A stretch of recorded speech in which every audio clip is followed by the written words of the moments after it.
Hey boys, welcome back to some more Nrl Supercoach, and it's going to be the round 11 review, and oh baby, we had a stellar week. Just killed it, and it was one of those weeks, dude. You know, for the last couple of rounds, I've felt like I've gone pretty well, but there's always been a couple of disappointments, and then looking on Twitter and other discussions, like when people were bringing up their scores, like they were similar to mine, and then quite a few people were saying they got a fair bit more than me. But looking this week, I saw that I had a 1362, and a lot of people were saying they got around 1200, 1100s.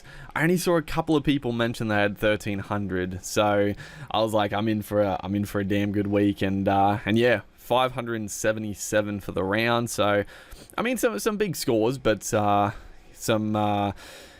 a lot of, I don't know, probably the average was around 1200, I would have thought. Maybe a little bit less, I'm not too sure. But it seemed like there wasn't too many disaster players, I would say. Most of the popular players, barring a couple, went pretty well.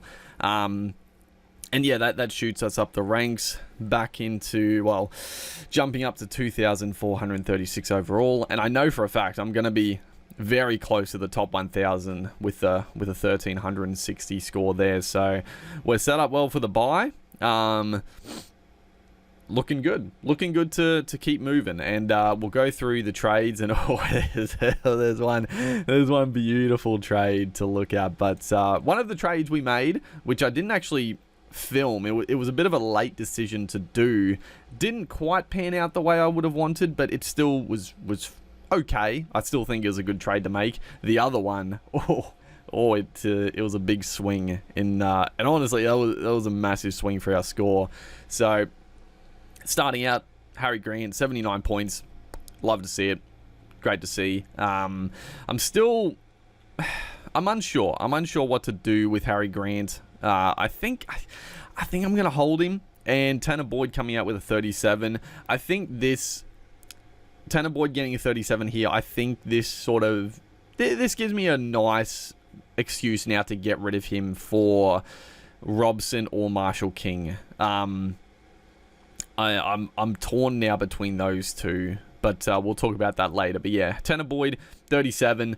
He's been killing it. He's been averaging well over 50 for the last few weeks, but you know, getting a 37 now, he's probably going to lose some cash. I mean, he's at 525k, which is a lovely price to get rid of him. And the Titans don't have obviously he's not going to play Origin, but the Titans have a poor buy schedule. Like, they don't really cover the buys very well at all. So not having a Titans player isn't really too detrimental over the buys. They don't really cover it that nicely. So there's better options there.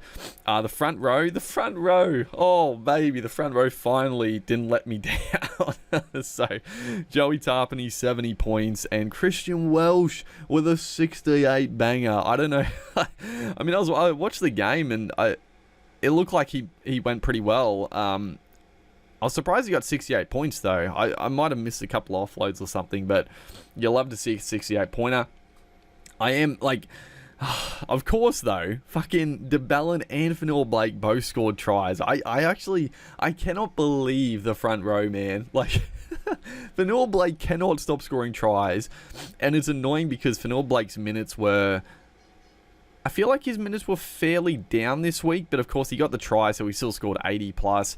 Jack DeBellin, he got about 90, I think, 80 plus 90 with the try, so he still would have scored okay. But yeah, it is what it is. The fucking front row's try scoring, man, it's killing me. But yeah, it is what it is. Bunty Afoa, 31 points. Honestly, this is probably the one. I don't think it was a bad trade at the time, but man, I wish I had a closer look. I would have picked up Thomas Flegler, who was probably only a bit more expensive than Bunty Afoa. He would have covered the buys and just has a better ceiling for scoring, but it is what it is. Bunty Afoa, he still could be an okay number for the buy. We'll see what we do there with Afoa. I'm still not opposed to trading him up to a better player rather than getting rid of Christian Welsh. It depends if Welsh makes Origin or not. And I honestly don't know. Personally, I don't think he should make Origin. I think there's enough informed Queensland forwards who are just a little bit better than Welsh. But, I mean, his experience just... I wouldn't hate seeing Welsh in the Origin arena. You know he's going to do a job. Pele with a 14. He only played like 10 minutes. So, I mean, hopefully he can just start getting some minutes and scoring a bit better. The back row. Oh, baby, the back row. Dave Fafita, 111. Helam Luki, 121. Oh, man. Oh, it feels damn good. It feels so damn good because Hosking was the man I traded who he only played like 30 minutes, scored about 30 points. So right there, that's a 100-point swing right there with that one trade. Now, obviously that's luck. Like, I didn't expect Hosking to only play 30 minutes, but I just felt like Luki was so ripe for the picking. He was such a pod coming up against a flimsy Dragon's Edge. And, I mean, the dude's a monster. He looks so good. And I think he only played 60 minutes, didn't he? Have a look here. Yeah, 60 minutes, 121 points, dude. And it could have been more, too, because he had I remember he, like, broke through the line, got an offload away to, I think it was Dearden, or maybe Townsend, one of the two. And they got held up over the line. He just looked unstoppable. And honestly... Like, granted, if he played the full 80 minutes, he could have scored a lot more, and it would have been nice. But the fact he's coming back from that hamstring injury, I was sort of okay with him getting taken off and just preserve him. I don't, because the only thing that could have ruined that was if he tweaked his hemi or something, and I would have got the points, but he would have been gone. So. I don't mind him getting eased back, but I mean, surely going forward, and honestly, when Luki went off, the Cowboys looked a lot worse. So I feel like they know they need Luki playing big minutes. He's just like his base stats are pretty solid. He doesn't get in and do a lot of like. Well, no, watching the game, he did quite a few like, you know, hard runs outside their own or inside the Cowboys half, and he got involved with tackling quite a bit, so his base was actually okay, but just the attacking upside, he's just so good. He's so good. He's like a taller, leaner David Fafita. Oh my god. And then Tyrone Peachy 77. You'll love to see it. You'll love to see it. Jackson Ford, we obviously kept. I mean, I'd imagine he comes back into the side for round 13. We'll see. I mean, if he doesn't, it'll be a bit annoying, but it is what it is. Cartwright with a 41. Interesting things to talk about with Cartwright. He got that nice try assist, which was good. Bumped his score up a bit, and then obviously Schuster didn't play. Nico Hines, 98. I honestly, dude, the unicorn points, man. Like, I wasn't watching this game too closely. I was at work. I was just watching it on my phone. And I wasn't looking at the scores, but I felt like his first half was really good. Like, he got an early try assist. He had a few goals. And I thought, you know, he's on a decent score at halftime, but his second half, he did nothing. Like, he didn't have any attacking stats. And he finished the game on about 80, which is still fine. I would have taken 80, which is fine, but he somehow updated to 98 points. How? Like, he definitely had a couple of offloads that they update, but I don't know, dude. Like, Nico Hines scoring points it's a bit ridiculous at times, but I mean, I don't know. He probably wasn't that highly captained this week. I feel like probably a few people would have captained Cleary, who scored 82, so it wasn't not a huge swing. I know a few people captained Fafita, which would have been a bit of a boost, but, you know, it is what it is. Good scoring for the halves. Dylan Brown, 53. I mean, the Eels were pretty shocking going down in that one, but Dylan Brown, you know, no attacking stats, but still scores 50. Or he might have got a try assist, but we'll take it. That's fine. The back line was up and down. So Lockie Miller, 66. Take it. Joey Manu, so he did his ankle. It doesn't seem like it's, like, overly bad. Yeah. So, obviously, the Roosters don't play round 13, but I don't know. I feel like people are... It's an interesting one. I feel like he won't play this week. I mean, maybe he does. Maybe it pulls up fine and he plays. But if he misses this week and then obviously has the bye in round 13, do you trade him? Maybe? I don't know. I feel like... because I'm in a good position for round 13 as it is, I don't think I'll trade him just because Roosters players are going to be very handy after round 13, especially a Joey Manu covering buys and that sort of stuff with Tedesco through Origin. So I don't know. We'll see what the injury actually pulls up to be. Val Holmes with the 92, very nice to see. Alex Johnston with a 40, so that's the trade-in. We traded in Alex Johnston. Didn't quite work out, but I still think it's a good trade. He did lose a little bit of cash, but not a lot. He was sort of bottom. He was basically bottomed out, and the Rabbits have a pretty good draw coming up still. They won't... I mean, they'll be affected over Origin without Latrell, but, I mean, Cody Walker will still be there on the left edge, and I feel like with Latrell out, they might hit that left edge a little bit more, and Campbell Graham will probably be out, so they might go left a little bit more than they have been. I think Johnston's still a really good pickup for the buys, and hopefully he can go on a bit of a run soon. Jack Bird with his 62. I think he played the full 80 this game. He went back to the edge, I think. Yeah, he played full 80. He did kick goals because Sullivan, I don't understand Griffin at all. I mean, I know it's not... this is not a hot take, but what the hell? Like, Sullivan sin-binned, and so that's, okay, whatever, we're not going to discuss the decision there, but he got sin-binned, and when the sin-bin was over, he didn't put him back on the field. Like, what? Like, that's so strange. Like, what is the point in starting him if, I guess Griffin was annoyed that he got sin-binned, but, like, if he was your plan to be the half, like, why? I don't know. Very strange decision, but it was good. Bird kicked a couple of goals. I'd probably rather him on the edge because he's playing 80 minutes and potential for more attacking stats. Because if he's playing in the middle only like 50 odd minutes, I don't know. It's probably similar either way. But I'm happy to have him. I think he's going to be good cover for the buys. I thought he'd probably be a little bit better, but yeah, just, I don't know, he gives away a few penalties and stuff, and he doesn't have the highest base. Like, he makes so many fucking tackle breaks, it's lovely. Like, watching him, it always feels like he's going to score massive, because he'll have a run where he gets like 4 or 5 tackle busts in a row, and then, but then at the end of the game, he's only on like 50, 60 points, but it's still fine.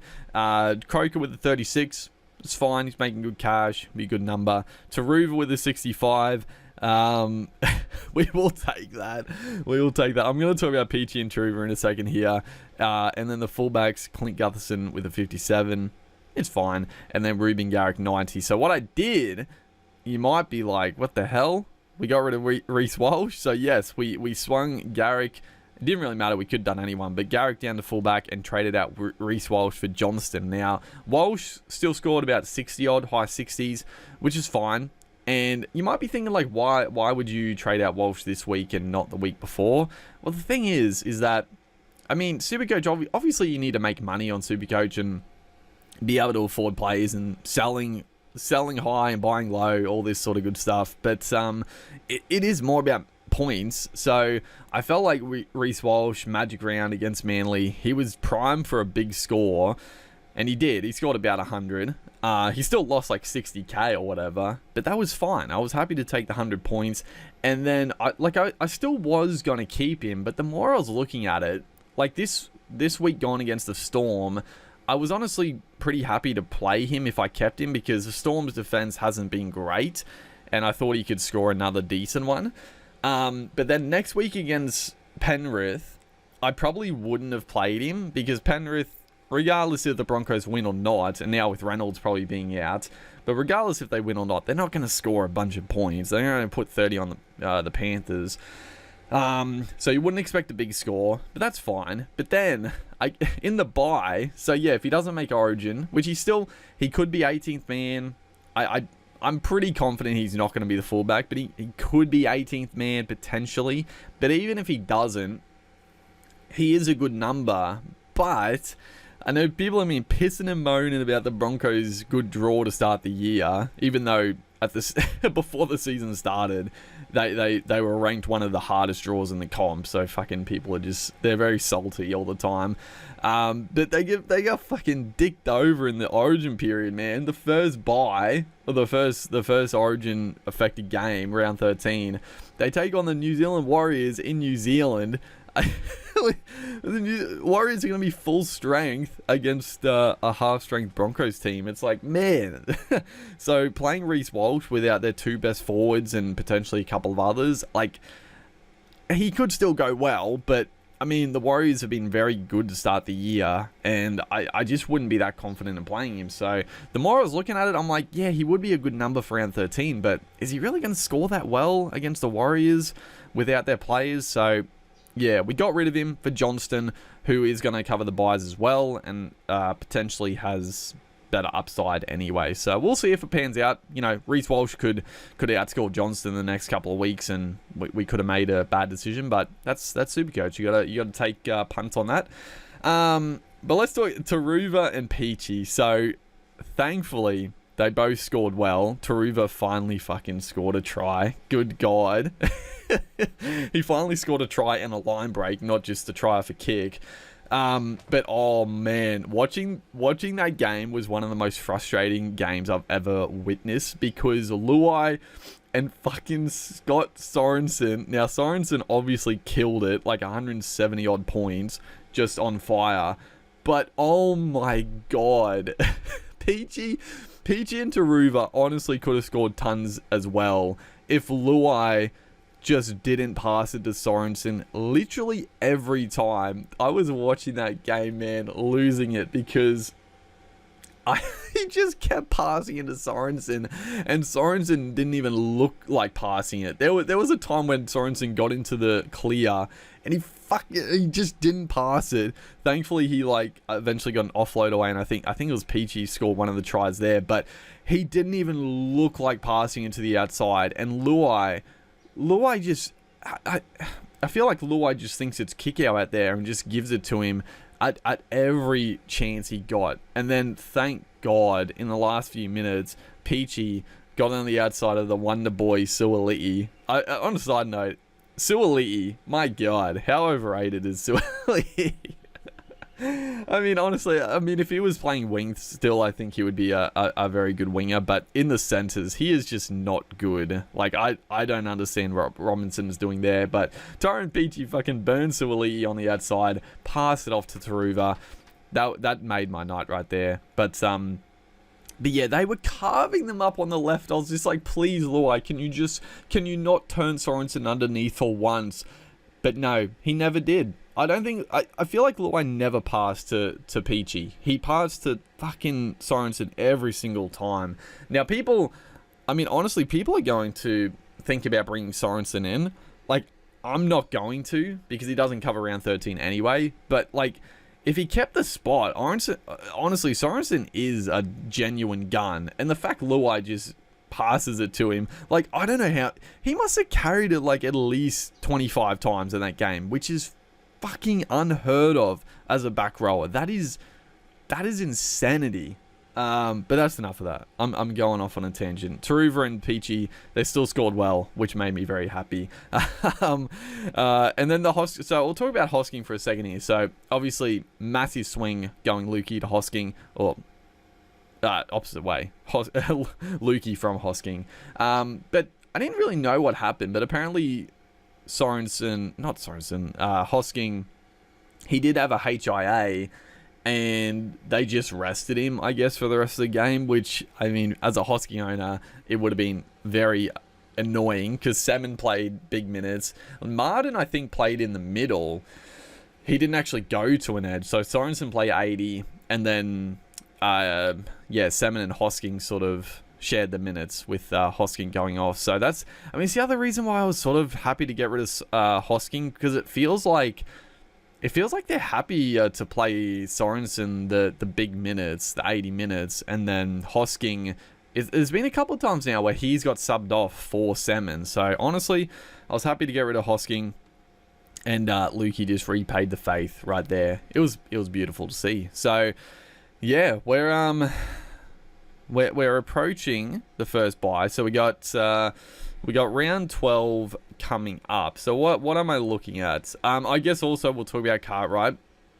So Cartwright, well, the big news out of this one, I don't know the extent, but obviously Sean Lane tweaked his hemi, or I don't know what the extent is, but he obviously did a hemi injury and he went off pretty early in the game. So the Cartwright thing, oh my god, it's been so funny with Cartwright because I've sort of wanted to get rid of him for at least a month now, but he just punches out a big score and he just keeps making gradual bits of money. Like, he's up to 477k now, and he just keeps making a little bit of money each time. So I'm like, there's no reason to trade him out yet because I don't know what Eels player I want for round 13, and there's a bit of uncertainty. Like, Hopgood, potentially Origin Bolter, Madison could be.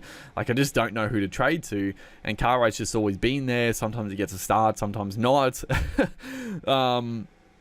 So the plan was Cartwright probably this week because he only got 41. He's probably about to start losing cash. I was probably going to look to trade off Cartwright for probably Sean Lane was the guy I was going to get. But now Sean Lane with his hamstring injury, Cartwright, like, I'd be surprised if Cartwright doesn't just slot straight back onto that left edge outside of Dylan Brown. And if that happens, it would be lovely. I'm not going to lie. If Cartwright starts in the edge for round 13... because one, he's a decent scorer. Like, he's been doing great work. His average is 51, and that's with like quite a few bench, starts as well. So he's a decent scorer for round 13. And then it would just save me a trade because, I mean, granted, like Sean Lane, if he was fit, he'd probably be, if he got back to form, he'd potentially be a keeper till the end. Madison, a keeper if he didn't make Origin. So it wouldn't be a bad thing to trade Cartwright, but if I don't have to trade him, it would be nice because then after round 13, we'd probably look at getting rid of him for someone else potentially. But I guess we'll just wait. It's been every week with the Eels, dude. Every week it's been like a wait and see of what the hell to do with Cartwright. But we'll see how long Sean Lane is out. And then also if Cartwright gets a spot, because who knows? Arthur might put Madison to the edge. He might, he could just put Madison starting on the edge, but you never know. I feel like Cartwright probably should get the spot, but we'll see what happens there. And yeah, it would be nice to keep hold of him. But like I said, Tanner Boyd, probably Tanner Boyd is the guy to go. He's about to lose cash. Doesn't cover the buys very well. Robson and Marshall King are both really good covers for the buy, which probably means I do keep Harry Grant over the Origin period. I mean, there is a case to be made. You could trade Boyd and Grant for Marshall King and Robson, but I don't know. It seems a bit of a wasted trade. Like, I'll have enough numbers for round 13 without doing that, so I don't think I'm going to do it because it would be nice. Like, I've still got 26 trades left. I haven't like max traded, but it would be nice to start saving a few trades here and there. But I think Tanner Boyd gone for Robson or Marshall King, depending. I mean, Marshall King is obviously pretty expensive now. We do have money, but we also want to upgrade elsewhere. So Tanner Boyd, one of those two.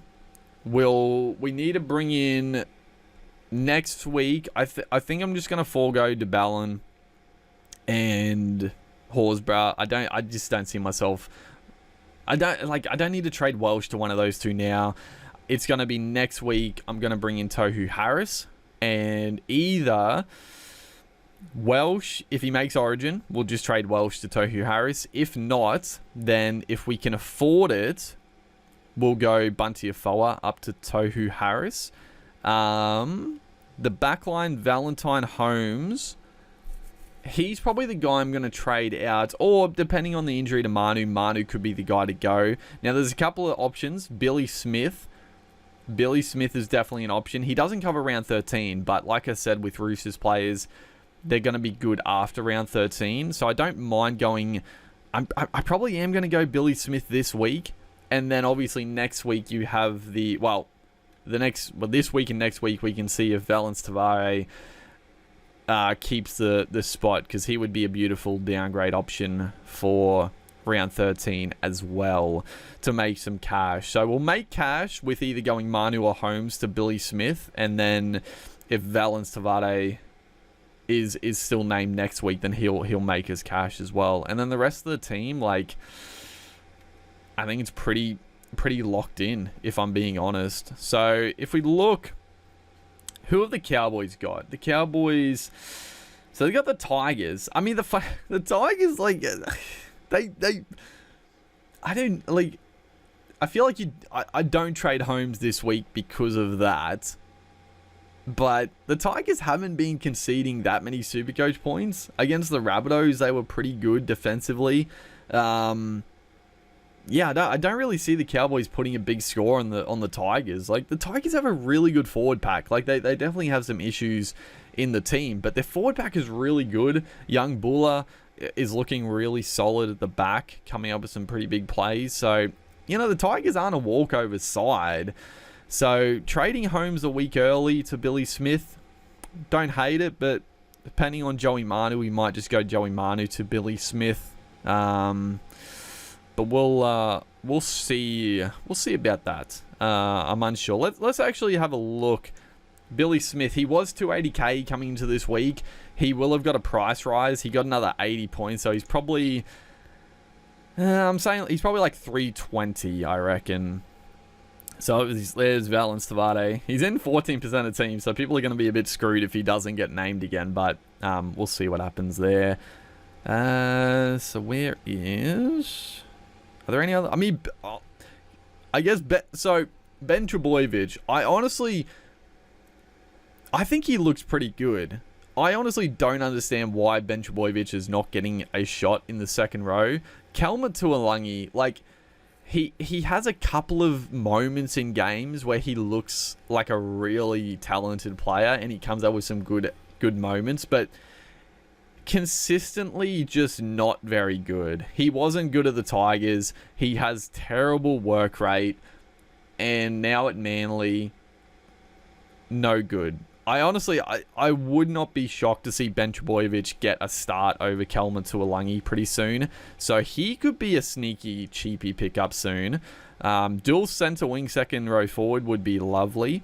I honestly feel like he was really good when he came on. So Kelma, if I was picking the team, I would have Ben Trebojevic starting over Kelma Tuolangi any day of the week, but we'll see what Seabold does. He did get hooked, like Tuolangi did get hooked, and Ben Trebojevic came on and looked really good, so wouldn't be shocked to see it. So keep an eye on Ben Trebojevic. If he's named, he'd be a lovely pickup for the buy coverage and a cheapy downgrade option. Any other cheapies of note? So a popular cheapie last week, Max Feeney, 21 points.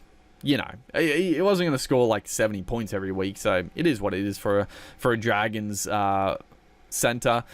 Don't be expecting big things. I still think it was a bit of a risk because, I mean, surely Lomax comes back into that side, but we'll see.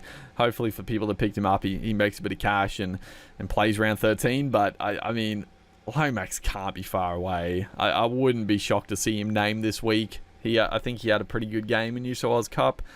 Billy Smith. Oh, so Billy... Okay. Oh, I thought he had his third game. No, Billy Smith actually hasn't gone up in price yet, which is nice. He is going... Like, people are going to flock to get him Billy Smith. Because, yeah, he's had two, like, back-to-back 80s. His work rate has been... like, he's had a couple of attacking stats, but his work rate has been massive.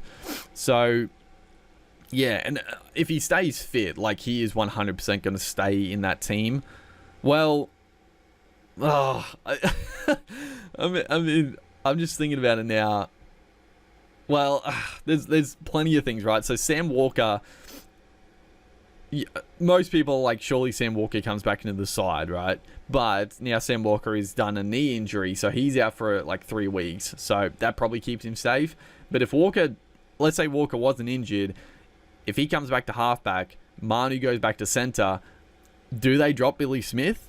Or surely to God, they would put Joseph Suaalii to the wing and Billy Smith and Manu at the centers, right? I mean, that seems like the only logical thing, but I don't know. Who knows Trent Robinson, but the fact that Sam Walker is injured for a few weeks, it probably does mean Smith is definitely safe now in the center spot. And even, maybe Suaalii kept the center spot for whatever reason. Billy Smith, he would definitely get a wing spot, right? Like, he would take over Corey Allen. And he probably wouldn't be too bad on the wing if the Roosters could start scoring some tries. But yeah, Billy Smith would be a very good pickup this week, I think. I mean, Corey Allen, he did score pretty well, actually, if he kept a wing spot. But yeah, that's pretty much it for cheapies. Billy Smith, Ben Trbojevic, keep an eye on, and Valence Tavade next week I will be keeping an eye on. And I mean, if I go like Holmes or Manu to Billy Smith will make so much cash that potentially I could trade Bunty Afoa to Tohu Harris and Tanner Boyd to, well, we might not have enough money for that, but we don't have to make that many trades for round 13. I don't want to overdo it for trades. That's why I'm not worried about bringing Billy Smith in early, because I don't need him for round 13. Let's have a quick gander. How did... I know Robson didn't score that well. So dummy halves, Grant, Cook, 67. So yeah, Robson only the 54 again. Like, he's just not... The fact he only scored 54 is just... I don't know, Robson, he's just not quite doing it. I mean, he's looking pretty good. I still think he's a really good pickup. Like, he's going to be... Like, the fact is I don't really play Tanner Boyd anyway, even with the 50s and 60s he's been getting, because I knew there was going to be a low score coming and I didn't want to risk it. But Robson, you can play him every week. He's good for a 50-60, and surely he's going to score a couple of tries soon and get an 80 again. So I do still like the Robson pickup, and he is, what's he at, 575k, 50k more than Tanner Boyd. So yeah, Jerry Marshall King, I mean, he's sitting at almost 700k, man. Like, it's so much. If I mean, the fact, if I traded, when I trade one of my gun centers to Billy Smith, and I guess next week when I go to Tavade, I probably would have enough cash to get Marshall King, Tohu Harris, and I'd be good to go. But I mean, 100k more for Marshall King? He has been killing it, don't get me wrong. Let's have a look. He's just been getting so many attacking stats. I don't know. Honestly, I think I prefer the Robson. I feel like the Cowboys are starting to turn it around a little bit, and Robson is usually the beneficiary. They're starting to get forwards back. I mean, Luki back. Nanai will be back soon. Tamalolo, I'm not too sure of, but the forwards are starting to go forward a bit. It'll help Robson. Dolphins, so they have Melbourne this week, Dragons in the bye, which is very nice. Warriors 14, which is a good matchup as well. I think the Warriors are good, but I still think through the middle they can be targeted. Manly, good game. Bye in round 16. And then they have 17, 18, 19, 20. I mean, the Dolphins have such a good bye coverage, because the Cowboys, let's have a quick look at Robson here. The Cowboys have a really good bye coverage as well. So yeah, Tigers. But then it's Parramatta in round 13, which is it's a tough game. It's a tough game for the Cowboys. The Eels aren't going to be too effective with Origin, really.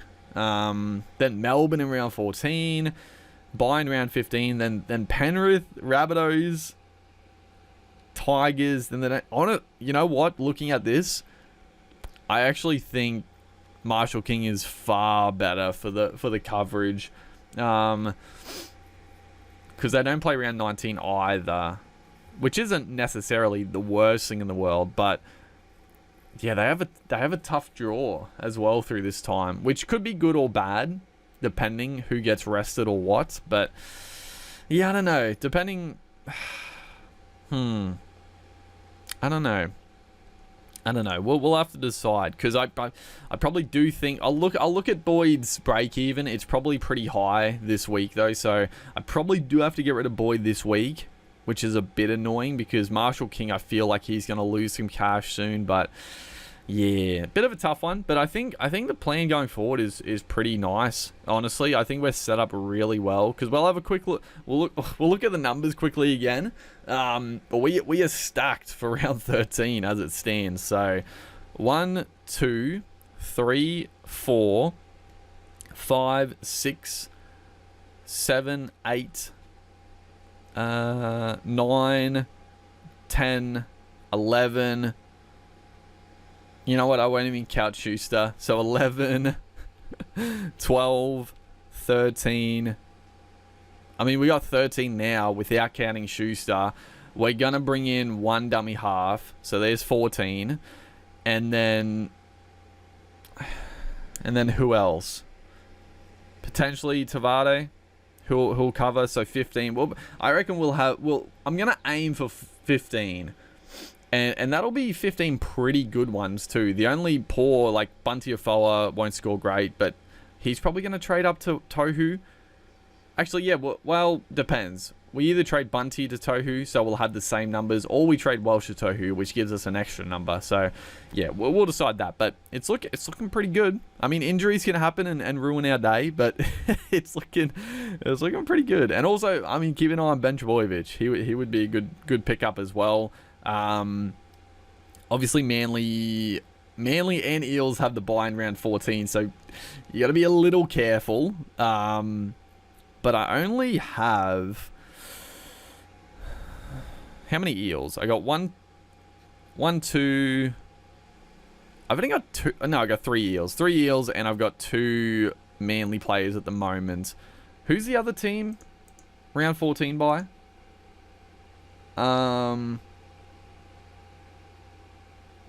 Rabbitohs? No. Who is it? Storm? No. Who the hell is it? Who has the bye? I can't look at this and tell, dude. Tigers? No. It's Manly, fucking Eels, and... Bro, I'm dying. Who has the bye? I honestly, I'm looking at this, my head's spinning. I can't tell. I cannot tell. Is it Newcastle? Newcastle. Yes. It's damn Newcastle. So I've got only the one Newcastle player, Lockie Miller, and I don't think I'm going to get more. So it is quite a few, but you do have trades after that. So we'll probably look, like after round 13, Cartwright probably on the chopping block if we keep him. Who else would be? I mean, Jared Croker probably... Well, actually, he plays round 14, so probably not. I don't know. There's probably a couple of guys we could look at moving on after round 13. But yeah, a stellar week. Fantastic week. Hopefully we continue the momentum from now on. Hopefully, guys are doing well as well. And I'll see you guys in the next one.